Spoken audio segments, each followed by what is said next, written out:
છે કે જે રીતે તારીખ 23ના રોજ સુરેશભાઈ નામના યુવાન પત્રકાર કોળી સમાજના પત્રકાર સાથે પોલીસ દ્વારા જે દમન ગુજારવામાં આવ્યું એને અસહ્ય પીડા આપવામાં આવી, જે હેવાનો ન કરી શકે એવું કૃત્ય એમના સાથે કરવામાં આવ્યું. ડીસીપી જગદીશ બાંગરવાની મારફત સાહેબ આ જે કૃત્ય છે એ ખૂબ જ નમસ્કાર મિત્રો, આપ સૌનું હાર્દિક સ્વાગત છે વાયરલ વંટોળમાં. મિત્રો, ગુજરાતમાં પોલીસ પર ગંભીર આક્ષેપ, એક યુવાન પત્રકાર સામે અમાનવીય વર્તનનો દાવો અને હવે આખો કોળી સમાજ મેદાને. તો મિત્રો સાંભળો તમે રાજુ સોલંકીને. રાજુ સોલંકી મારું નામ છે. ગુજરાત કોળી સમાજ વીર માનદાતા સંગઠન પ્રમુખ છે. અહીંયા જે આગેવાનો આવ્યા છે સમગ્ર ગુજરાતની અંદરથી કોળી અને ઠાકોર સમાજના આગેવાનો છે. ખાસ કરીને અમારી રજૂઆત સાહેબ એ છે કે જે રીતે તારીખ 23ના રોજ સુરેશભાઈ નામના યુવાન પત્રકાર કોળી સમાજના પત્રકાર સાથે પોલીસ દ્વારા જે દમન ગુજારવામાં આવ્યું એને અસહ્ય પીડા આપવામાં આવી, જે હેવાનો ન કરી શકે એવું કૃત્ય એમના સાથે કરવામાં આવ્યું. ડીસીપી જગદીશ બાંગરવાની મારફત સાહેબ આ જે કૃત્ય છે એ ખૂબ જ બેરહેમીથી આ યુવાન સાથે કરવામાં આવ્યું. માત્ર ને માત્ર એના ઉપર એવા આક્ષેપ કોઈ બિલ્ડર દ્વારા, બિલ્ડર પણ લોકોમાં એવી ચર્ચા થાય છે કે આ અધિકારી ડીસીપી જગદીશ બાંગરવા છે, એની સાથે મિલીભગત છે, એની સાથે સાઠગાંઠ છે. આ સુરેશ નામનો યુવાન છે એ અવારનવાર જ્યાં જ્યાં ખોટું થતું હોય, કાળા ધંધાઓ થતા હોય, કાળા કામો થતા હોય, ત્યાં આગળ જઈ એ વિડીયો બનાવી કે એનું શૂટ કરી અને એને ઉજાગર કરે, એને વાયરલ કરે કે એના ઉપર એક્શન કેમ નથી લેવાતા.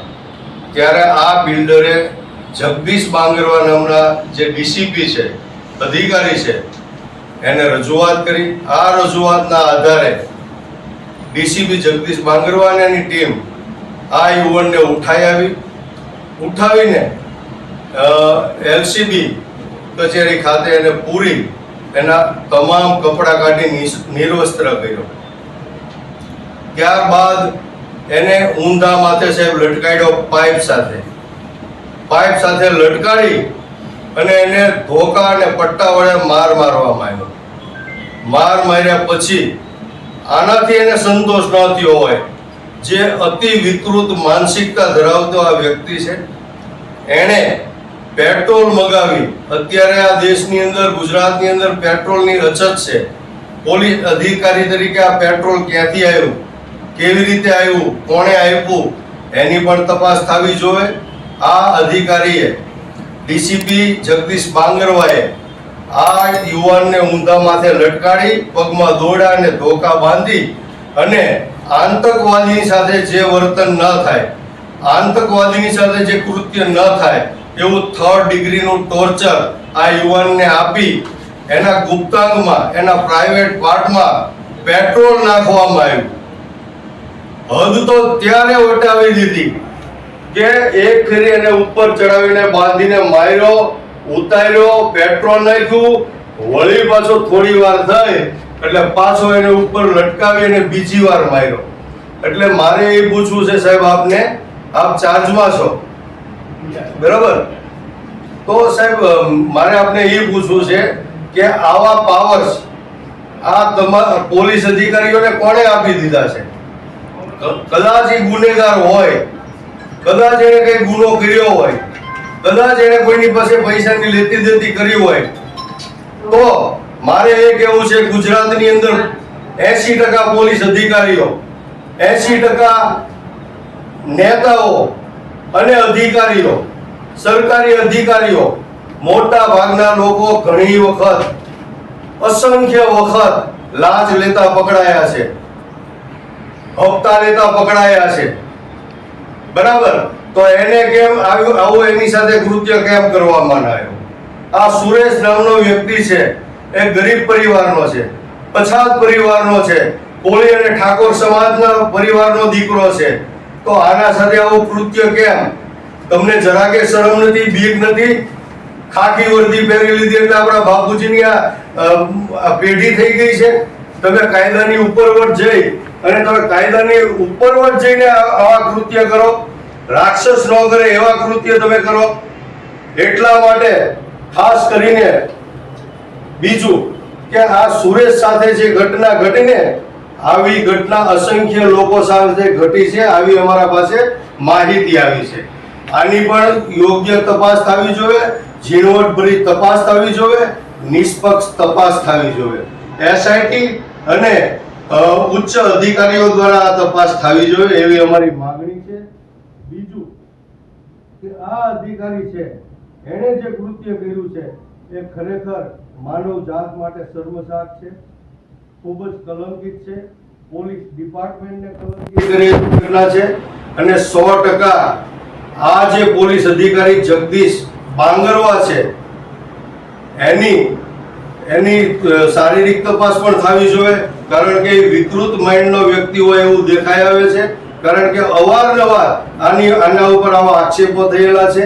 અને જો આ વ્યક્તિ જે સુરેશની સાથે આ કૃત્ય થયું છે એ સાબિત થાય તો એના ઉપર એફઆઈઆર દાખલ કરવામાં આવે અને તાત્કાલિક ધોરણે એ ભાઈને, આ અધિકારીને જેલના સળિયાની પાછળ ધકેલવામાં આવે અને કાયમ માટે એને પોલીસ ડિપાર્ટમેન્ટમાંથી ડિસમિસ કરવામાં આવે અને એના વર્દી પટ્ટા ઉતારવામાં આવે એવી અમારી કોળી અને ઠાકોર સમાજની ઉગ્ર માંગ છે.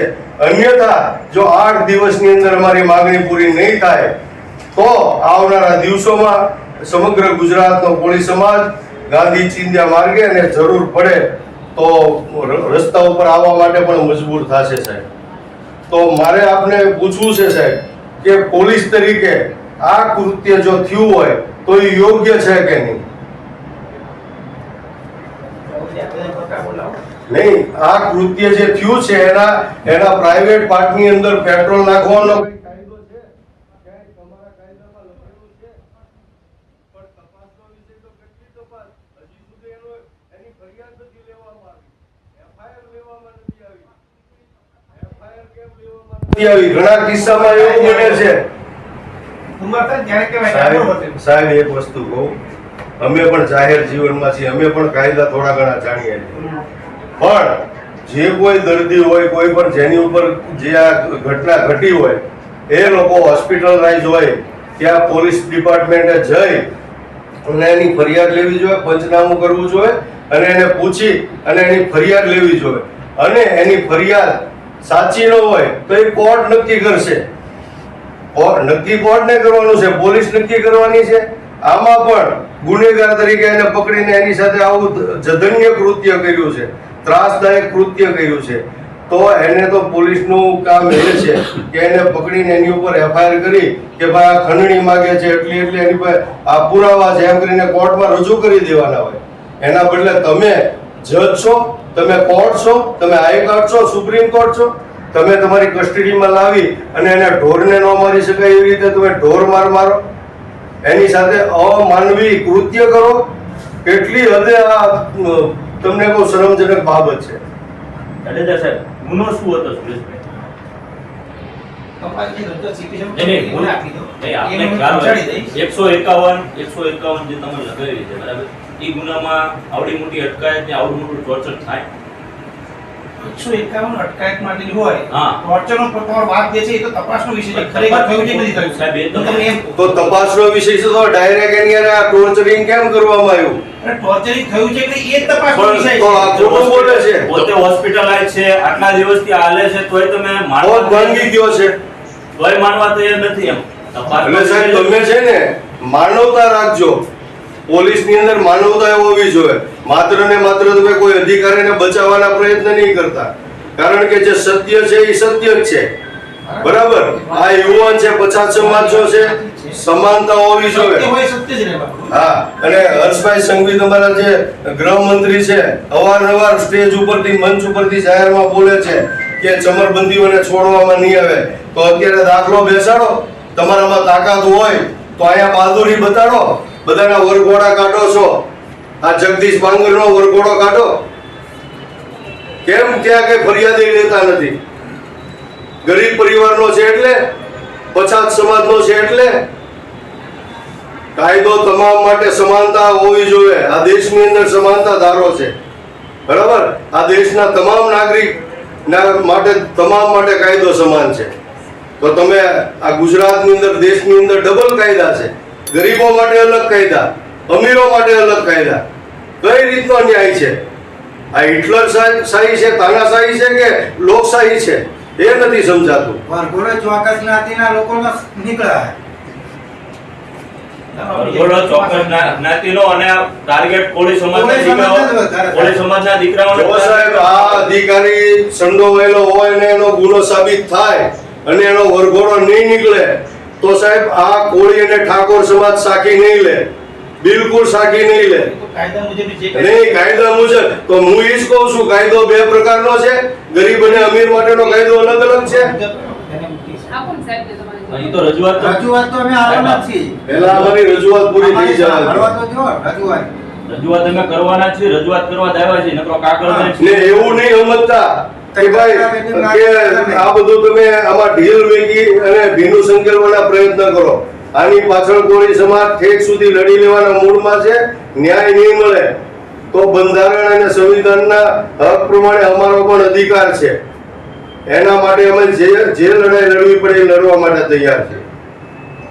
આવો આવો આવો.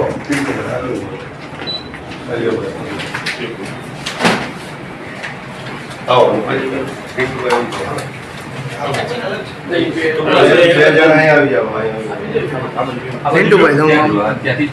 ફોટો આવી જશે. Okay okay. ફોટો એક લઈ લો, આડો રાખીને ફોટો લઈ લો. તમે ફોટો લઈ લો, હું શૂટિંગ લઉં. ફોટો તો સાહેબ અમને એ થાય કે તમારું અધિકારીનું તમારું ઓલું આવે તો તમને કાયદાનું તરત ઓલું થાય. અમારું આવે તો મારો કાયદો. અમારો છોકરો કાંઈ ન હોય તો તરત બધી કલમો લગાવી દે. કાંઈ ન હોય તોય તે. આવા અધિકારીઓ તો જો સાબિત થાય ને તો એને 1 મિનિટ ડિપાર્ટમેન્ટમાં રાખવા ન જોઈએ. રાખો. સારા પ્રમાણિક અને નિષ્ઠાવાન અધિકારીઓને આમાં કલંક લાગે છે. બાકી અને આ એક બનાવ નથી, આવી ઘણી ઘટનાઓ બની છે આ પોલીસ સ્ટેશનમાં સાહેબના અંડરમાં. તો મિત્રો, તમે સાંભળ્યું, રાજુ સોલંકી દ્વારા પોલીસ પર ગંભીર આક્ષેપ લગાવવામાં આવ્યા છે. હવે માંગ એ છે કે એસઆઈટીની તપાસ, એફઆઈઆર અને કડક કાર્યવાહી કરવાની, અને 8 દિવસની અંદર ન્યાય મળે નહીં મળે તો આંદોલનની ચેતવણી. તમારું શું કહેવું છે કોમેન્ટ બોક્સમાં જરૂરથી જણાવજો. આવી જ માહિતી માટે વાયરલ વંટોળ યુટ્યુબ ચેનલને સબસ્ક્રાઈબ કરો. માહિતી સારી લાગી હોય અને વિડીયો ગમ્યો હોય તો લાઈક શેર જરૂરથી કરજો. જય હિન્દ, જય ભારત.